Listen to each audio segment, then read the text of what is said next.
So let's look at our first technique, which will be a Gleno Humeral joint mobilization technique. You will sit facing your newborn at the level of the shoulder, perpendicularly to the side of the dysfunction. Now, for demonstration purposes, I am sitting and I am addressing the left shoulder.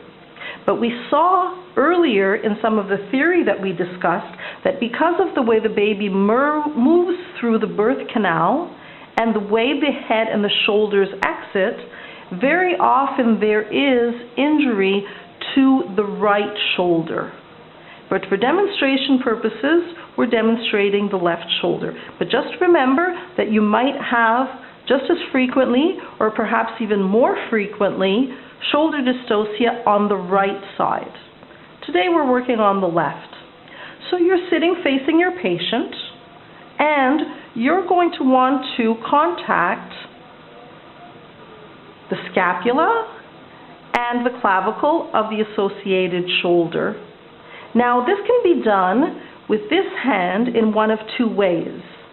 You can place your index, middle, and ring finger behind on the scapula, and then come over the top of the glenohumeral joint and place your thumb along the clavicle. Another way to do that is for you to come underneath with the other hand, whereby your thumb is contacting the scapula and your index and middle fingers are contacting the clavicle. So in this way, your hand is coming underneath the axilla of the baby in order for you to fix or mobilize the scapula and the clavicle, which we know their movement of is very much associated with the potential range of movement of the arm in general. So an arm cannot move well if the clavicle cannot move well, or if the scapula cannot move well either. So you can approach in this way, or you can approach in this way. So I'm going to approach with my index, middle, and ring finger on the scapula behind, and then with my thumb along the clavicle. So I'm holding across the top of the shoulder. With the other hand, you're going to gently contact the glenohumeral joint with your index finger, and then with the rest of your hand, you're going to hold that arm and you're going to do gentle rotation mobilizations in a circumduct fashion.